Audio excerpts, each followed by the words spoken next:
Hello and welcome to Your Health Reclaimed with DrPND, where we help you reclaim your health with tips, tools, and resources to live your most optimal and vibrant life. Here's your host, DrPND. Hello and welcome everyone to Your Health Reclaimed. This is your host, Dr. PND, and I'm really happy to be back again with another podcast. And today we're going to talk about UPFs, or ultra-processed foods. Now, this is not a new topic. This topic has been talked about, I'm sure, thousands of times on podcasts, YouTube, other social media, and so forth. It's been written probably by the millions.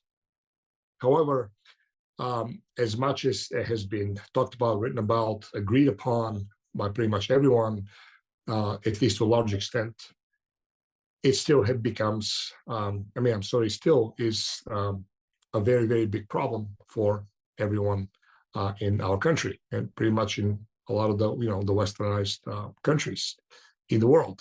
And the reason being is because ultra-processed foods are the number one reason for our health crisis, at least in our country, when it comes to chronic disease, things like obesity, diabetes, heart disease, high blood pressure, cholesterol issues, hormonal issues, you name it. That is hands down the number one overall arching reason for our sad state of health. As of 2017 statistics, I'm sure things have drastically increased by now. At least 60% of the population of the United States had one or more chronic diseases. And that is not good. I mean, we're a very advanced, phenomenal, powerful country with great technology, great resources, and we should not be having problems, with chronic disease to this level that we have.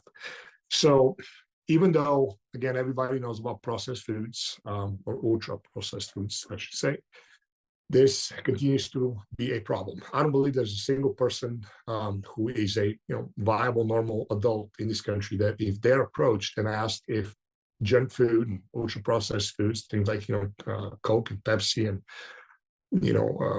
Twinkies and other garbage, frankenfoods that I call them, are good for you, I don't believe anybody would ever say, oh, they're great for you. Yeah, they're very nutritious and they're really good for you and there's no problem with them. No, there's not a single person. I can tell you, in doing this for 27 years, I've never encountered anybody, clients, patients, never, that anybody has ever even had the audacity to even, slightly agree on the fact that processed foods, of highly refined processed foods are good for you.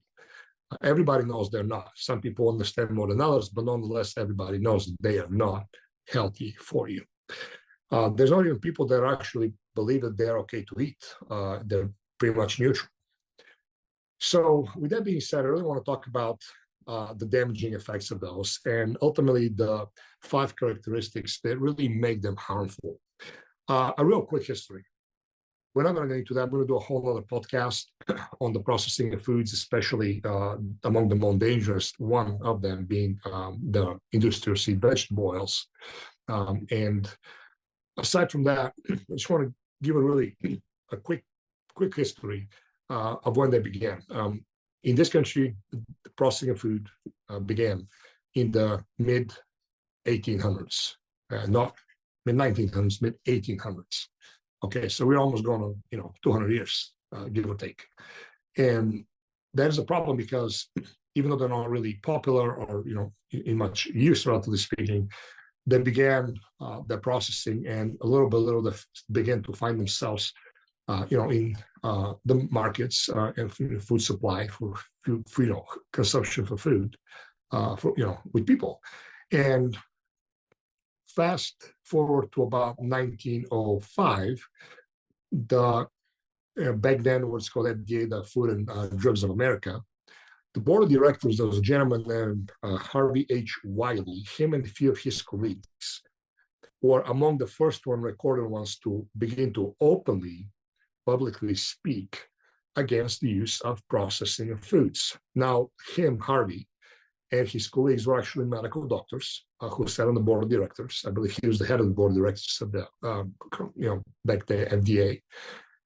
And they started warning people very sternly, the board and just the companies themselves, and eventually people, that the chronic, continual, regular consumption of all those ultra-processed foods, problems are going to begin happening, and health issues are going to start to happen. And they were happening because they themselves, being medical doctors, already start to see actual issues and damage from those processed foods. So initially they were speculating properly, and then eventually they started to actually really write about openly and really speaking openly, because they, in their practices, they began to see the patterns and the issues of processed foods. In 1938, the gentleman passed away, but he wrote a book that is still available online. Actually, there are photocopies of the book, and it really documents the whole process and his whole journey of how he and his colleagues were, trying to fight the, food processing companies back then, which even back then they were pretty powerful. They got ousted actually out of the board. They were dismissed and ousted out of the board, being, the board director, and out of the board permanently. And their colleagues also ridiculed them. And the big reason for that was because, they were not willing to take bribes, and they were not willing to take, be silent. And they wanted to speak the truth, because there was definitely issues. So we're talking back in 1905, and then all the way up until his death in 1938. Think, people like, Harvey H. Wiley and his colleagues openly spoke out. After that, the baton was taken by a gentleman known as Dr. Royal Lee. He's actually the guy that started Scanner Process, among the first people to have one of the really good, high-quality, whole food-based vitamin and supplement and mineral companies that, to this day, it's a great company going very strong. And there were many, many other, what do we call, nutritional pioneers, and people that really kept speaking out against the processed food industry, which, again, even back then was very powerful. The advent of processing of foods was a good meaning, in a sense that, they're shelf stable, you can carry them for a long time. Also, often they don't need refrigeration of any kind, because back then they didn't have refrigeration. And also, they're very profitable. World War II especially drastically advanced the uses of processed food on many levels, which I'm not going to go into that right now. But when everything settled down and was not about survival, was not about, make sure that we have, enough food in famines or wars or stuff like that, the ultimate reason was really well exposed, and that is because processed foods are extremely profitable. If you don't believe me, go to any grocery store in the United States of America, or anywhere really, and you're going to see that aside from the produce department and the meat and seafood department, and dairy and eggs, everything else is packaged and is located in the center aisles. And this is where the money is. This is where all the processed foods, whether they're cereals, whether they're cookies and Twinkies, pretzels, whatever kind of garbage they have, it's all there. You can see the vegetable oils like lesson oil, there's canola oil, soybean oil, peanut oil, you name it. And they're there for months, if not years, when they're bought, because they have a phenomenal shelf stability.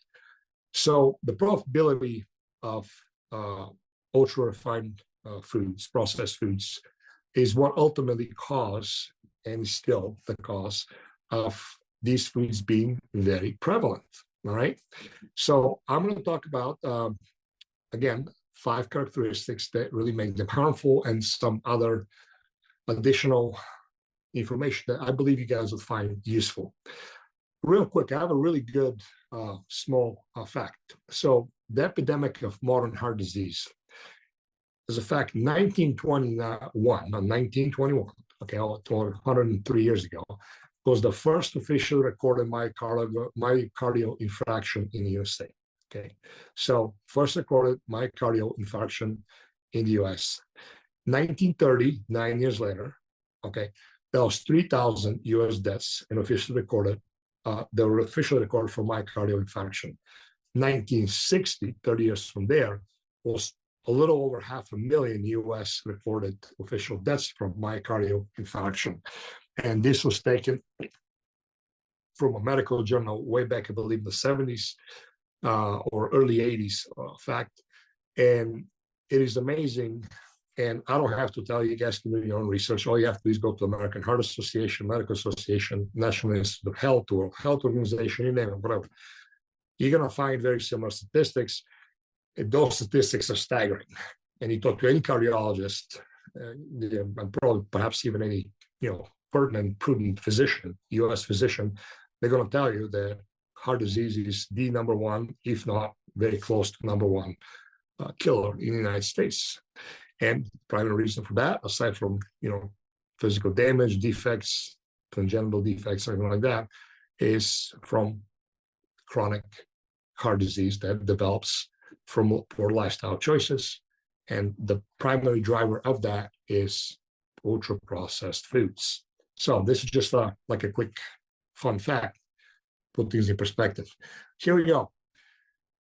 Characteristic number one that make ultra-processed foods harmful, well, is the high fat, sugar, and salt content in those foods that hijack actually our brain's reward system, leading us to almost irresistible urge for more.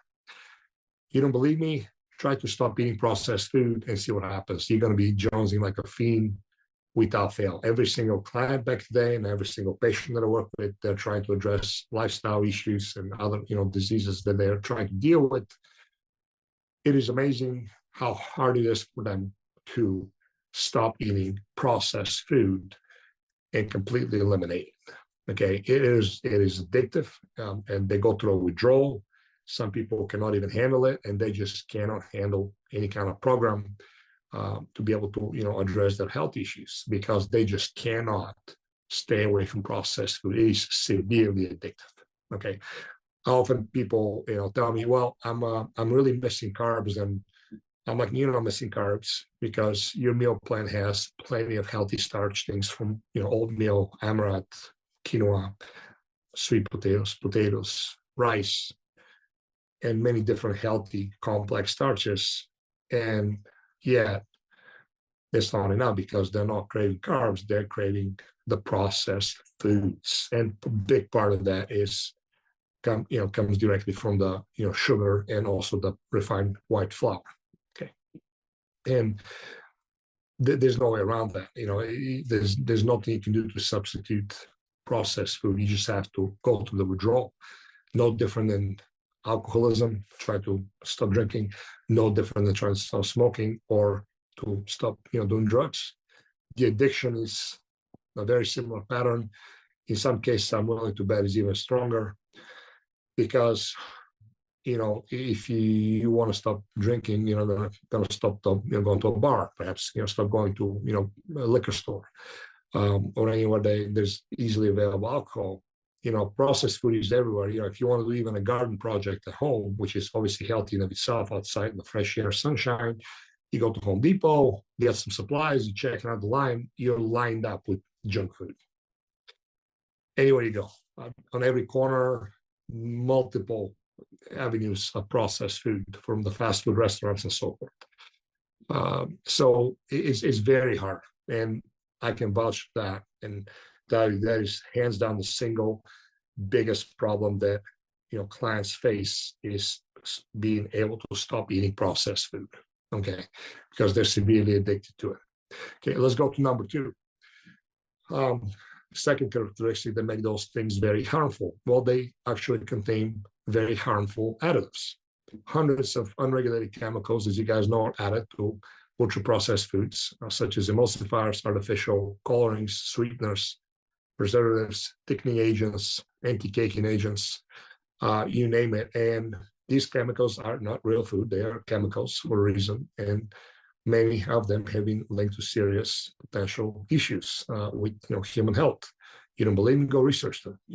They're all the databases are out there available. You can go to the CDC web database, National Institute of Health, World Health Organization, any of those databases, look up those chemicals, and you're going to see It's not hard to find. They're there. Okay. So these things are harmful. Eating a few times is going to make a difference? Probably not. Most likely not. But continuous chronic consumption of those things, it'll add up eventually. Usually people have the argument, well, so my grandfather was 105 years old and he had whatever he wanted to smoke. Good for him. You're not your grandfather. You have chronic disease. You're morbidly obese. You're type 2 diabetic. You have severely high blood pressure, and you have MS at the same time. Well, so you're not your grandfather, are you now? And I always tell people, don't compare yourself to other people. There's always outliers. There's always people who genetically can handle this, people who can handle alcohol and clear alcohol and metabolize alcohol extremely fast, extremely well in mega quantities, something that the average person will probably have to go to the ER. Just because that is the case doesn't mean you should do it. Okay. But I can also promise you this, that if anybody is 105 years old, I guarantee you they didn't grow up in processed foods, or they did something very minimal, relatively speaking. So that argument doesn't hold well. Okay. Always remember that, because I get that a lot. Number 3, we're going to go through is why they're harmful. Well, they're nutrient poor. Completely opposite of high nutrient dense foods. Ultra processed food are severely nutrient poor. That's why certain things like cereals and breads, you actually see them adding synthetic vitamins to some degree to be able to counteract the damage, because they know it's there. Okay, there's a reason why they add those chemical synthetic vitamins and minerals back to that food, because they themselves know the effect if they don't. Okay, so when something is fortified, it's not because it's really good for your health. It's fortified so they can minimize the damage. Okay, so again, you really, really have to understand that extensive processing will strip away many, if not all, natural nutrients that are found in whole foods, such as vitamins, minerals, antioxidants, and so forth. It's just part of the process. You cannot have processed food without removing the nutrients. Okay, so let's, for example, white flour, white bleach flour. It's another metabolic poison. It's horrible for you. And most processed foods are made with that. Okay, that's part of the mix. Well, how is that made? Well, we take the wheat kernel, whatever wheat that might be, and they'll take out the bran, which contains all the water-soluble vitamins.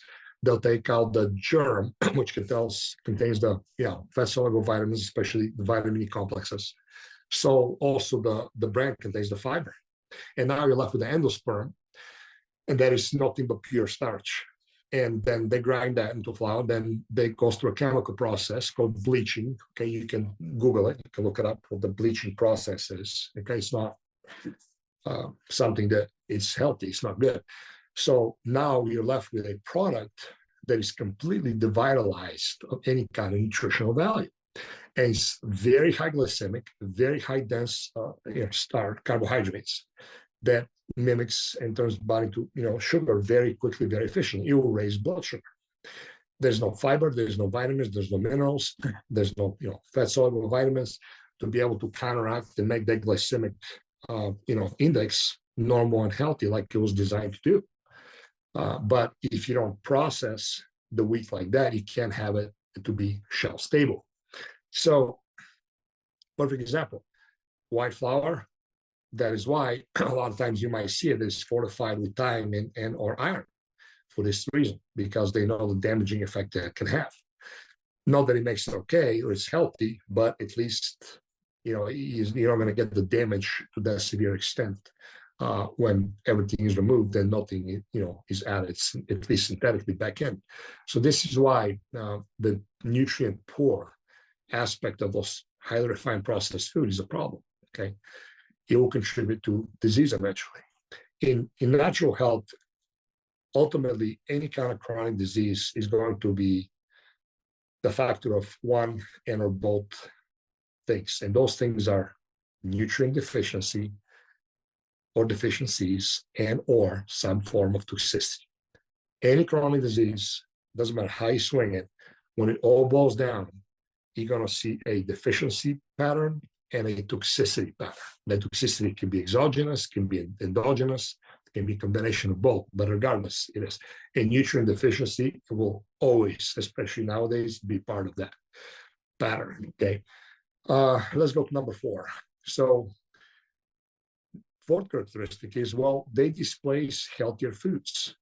When you go and you eat processed food, you're ingesting tremendous amount of calorie in a very fast amount of time.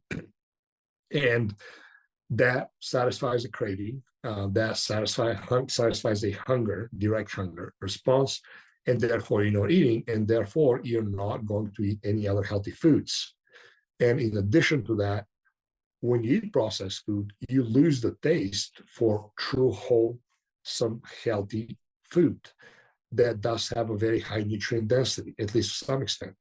And when that happens, you are getting the brunt of the processed food consumption, because the body signals hunger in an attempt to obtain missing nutrients. So when you're hungry, the body needs energy, and nature has designed that energy to be always complemented with some kind of micronutrient content, vitamins, minerals, antioxidants, and so forth.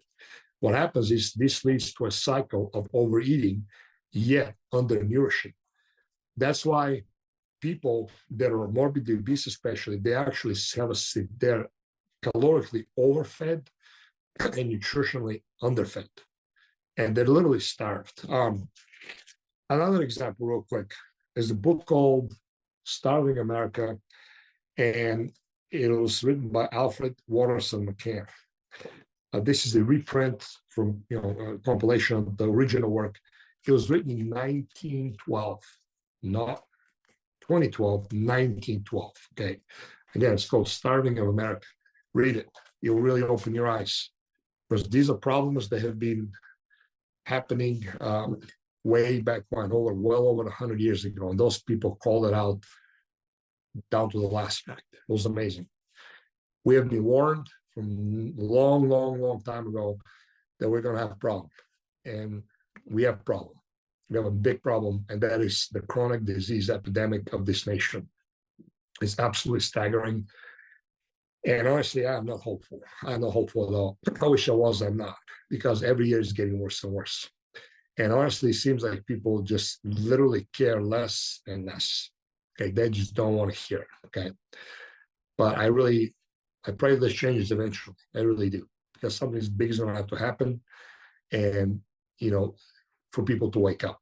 Usually, that's the pattern with humanity. Something really has to get really bad for many people in order for something to happen. Personally, these foods should be absolutely outlawed. They should not be allowed to eat cold foods. If you look at documents from the past, way long ago, you'll see that actually, as late as the 70s, there were acts actually that were trying to, or actually these processed foods were labeled as imitation foods for a reason, because they were not real foods. Of course, people lobbied. You're talking, millions, if not billions of dollars that are at stake. And like anything else happens, gets swept under the table. The law gets overturned, gets renamed. And I believe in 78, if I'm not mistaken, a law was passed that you don't have to label those as imitation foods. They will just ride along with the real deal in the grocery store. And sure enough, they did a great job, because nowadays, anybody going in, they buy a processed cereal, some white bread that is obviously garbage, some, Western oil that is, highly induced, highly refined industrial seed oil. It's not even really oil. It's poisonous chemical, really. But right along with the meat and the eggs and the cheese and the vegetables and the fruits, and people think that is food. That's real food.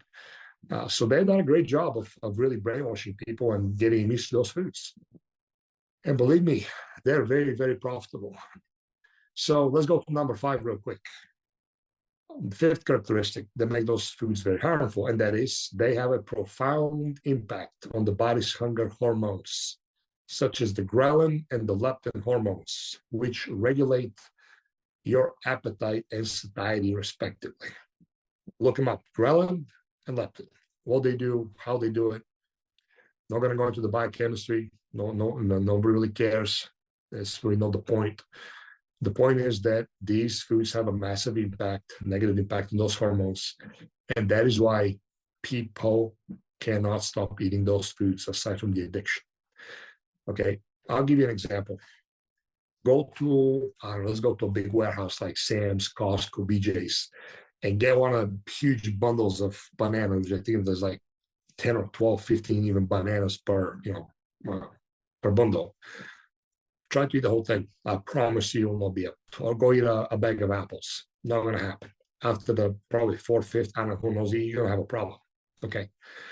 Yeah, I can go across the other aisle, buy the big value potato chips, corn chips, and I can guarantee you, because I've done it back in the day myself, kill the whole bag in one sitting. And yet my stomach is full, distended, look like I'm 9 months pregnant. Yet I'm still hungry and I still want to eat. I've done that with cheesecake. I've done that with the value boxes with Kit Kats, which I think that was like over 700 grams of sugar in one of those. Yeah, believe it or not, Dr. Alex did that back in the day when I first got to the United States and I tasted Twix and Kit Kat and the Kibler cookies. I thought I was on heaven. I mean, it was like I never tasted anything in my life. I couldn't believe it. And then I tasted cheesecake 2 years after that. And I was on cloud nine. I was, every time I ate that, I got high as a kite because it was amazing. It tasted immensely phenomenal. Well, guess what? When I got older, I can buy my own stuff. I used to buy those things and eat them to the point that I've gotten myself sick, literally. And it was hard for me to stop. It was extremely hard for me to stop. Yeah, when I started to embark on the health and wellness journey and the fitness journey back in the mid-late 96, early 97, it took me 5 years to stop eating breads, white flour. It took me about 2.5, 3 years to stop eating sugar. Anything, Kit Kats, cookies, you name it. It was the hardest thing I've ever done in my life. I swear to you, because they're severely addictive. And I was not even raised on those foods. The first 13 years of my life, we lived in a communist country in Eastern Europe, which didn't have much. Meals, white flour, and sugar, but people had to make something. So those ultra processed, easily accessible, extremely cheap forms of sugar, those foods were not available. So luckily, I grew up in pretty steady, healthy diet overall of whole food, and these things were just a treat. But when I got to the States and we were able to buy them because we were poor immigrants and they were so cheap, that's pretty much all we ate for a few years. It was amazing. Little did we know that we're gonna pay the price. Both my mother and father paid the price. In the immigrants community, there was always a joke that anybody who comes to the United States within a year, they'll be up 20 kilograms. Well, 20 kilograms is exactly 44 pounds. And that was no joke because, when you're immigrant, you're poor usually, very poor. Broke is a joke. And you go to outlets and, eat processed food. And to you, that's gold because it saves you a lot of money. Anyway, the big point here is that those things do alter the hunger hormones and they make those foods very addictive. And you keep eating because you're hungry, you're underfed, you're undernourished. So keep that in mind, okay? I want to talk about some of the health issues that are linked with the ultra-processed food real quick. One thing that has become interestingly evident is the detrimental impact of UPFs on our health. That's nobody's going to argue that. A poor diet, heavily laden with UPFs, has been, without fail, by numerous studies identified as a leading global health risk, period. Linked to more deaths annually than tobacco, high blood pressure, and other health risks, literally. This accounting for over almost 30% of the total death toll worldwide. The consumption of those foods is associated with a host of adverse health outcomes, including, as I talked about, severe chronic inflammation, which chronic disease has, diabetes, obesity, cancers, you name it. It poses significant risk to our immune system. And it is known to damage the human gut microbiome. By the way, side note, same goes for cats and dogs. You talk to a permanent holistic, at least integrated vet, they're going to tell you that the cancers in dogs has skyrocketed, especially with those processed foods that they're fed. From our expertise in holistic medicine, I can tell you this, that we know that all these diseases and conditions are directly connected to common central changes in a body's self-regulatory mechanism. Just a fact. The big food corporations, they'll often, or pretty much always, deflect blame for the surging health crisis and obesity epidemic, suggesting that these issues stem from things like increased sedentary lifestyle. No, they don't. Changes in behavior or a collective loss of appetite control among the population. I mean, stupid things. They have zero merit whatsoever. But the rise of these health issues, honestly, is directly due to ultra-processed foods, and research proves. Now, I believe now we're going on the 7th, even 8th generation of that, and you're seeing. Look at the childhood diabetes and obesity epidemic. Look at the autism epidemic. I mean, you can't argue that. You just can't on any levels. Even when I came to the States, I started noticing, the first thing I started noticing when I started school was how many fat kids there were. I used to ask my parents, like, well, how come there's so fat kids? Like, we don't know.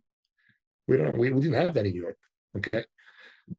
And also I noticed a lot of kids with like defects, like a lot of acne, just deformities. It was something that we just never really saw much at all in Eastern Europe. But anyway, studies have definitely eliminated a stark correlation between the consumption of UPFs and the prevalence of serious health conditions, demonstrating that for every give or take 10% increase in intake of ultra-processed foods, there's a corresponding 10 or so percent in the risk, okay, of breast, prostate, colorectal, and oral cancers. These are studies out there, guys. These are studies that are, published in prestige medical journals. They're not something that's an opinion or, make things that are made up. This relationship is known as a dose-dependent effect, of course, but showcasing a clear linear connection between the amount of UPF, considering the likelihood of developing these diseases. But it's not just cancer. For every incremental increase in the intake of those foods, there's a corresponding rise in the likelihood of obesity, cardiovascular disease, type 2 diabetes, and so forth.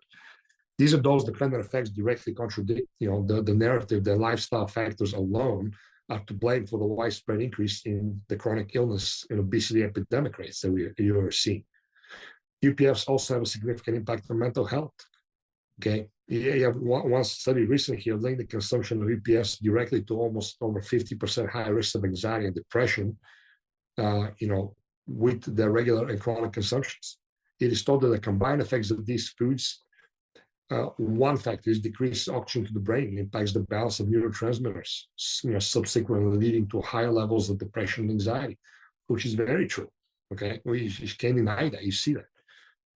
I'm not going to go into my own testimony here, but same thing. I used to have a lot of anxiety and ADD, not ADHD, but ADD, attention deficit disorder, the depressive irritability and mood issue, panic attacks, and it was my diet. It was nothing else. When I fixed that, it all went away. So these are the 5 characteristics that make those foods very harmful, and we really have to sound the bell on that. Again, it's nothing new, but really start to think and start watching around you who is eating what. You'll be amazed if you start to notice and watch what you're eating and what other people are eating. You'll see the severe consumption rates of those foods. Okay. So remember, they're designed to be addictive. Okay. They contain harmful additives and chemicals. They're nutrient poor. They displace healthier foods. And, they alter our hunger hormones, therefore altering our hunger response. So the evidence is clear. They pose a severely serious, significant threat to our health. With their ability to manipulate our hunger signals, display nutritious foods, and introduce harmful chemicals into our diets, ultra-processed foods undermine our health, and with literally every bite. I mean, literally. And fortunately, there's a simple yet powerful solution. Intentionally returning to a diet filled with whole organic foods that come directly from earth, just like a food should be. And that's what really food is called. Because the common underlying impact of UPFs manifests as an inflammation. If you consciously choose a diet that looks similar to what our ancestors ate, which is called natural non-inflammatory foods, you can steer clear of the pitfalls that are associated with UPFs and embrace a diet that is, that promotes health as opposed to promotes disease. And, healing will occur. You'll be amazed. When I work with people, one of the prerequisites is always you will have to change your diet. There's no protocols, there's no supplements, there's no exercises, there's no other treatment options, if you want to call it. They're going to do it for you. If you don't address the diet, you will fail every single time. There's not a single person that any of my colleagues that I've ever worked with that had success, including myself, that have had success with addressing lifestyle, access to things like exercise, drinking pure water, taking supplements of the best kind, addressing stress, whatever else might be, but never addressing the food. Nobody's ever succeeded.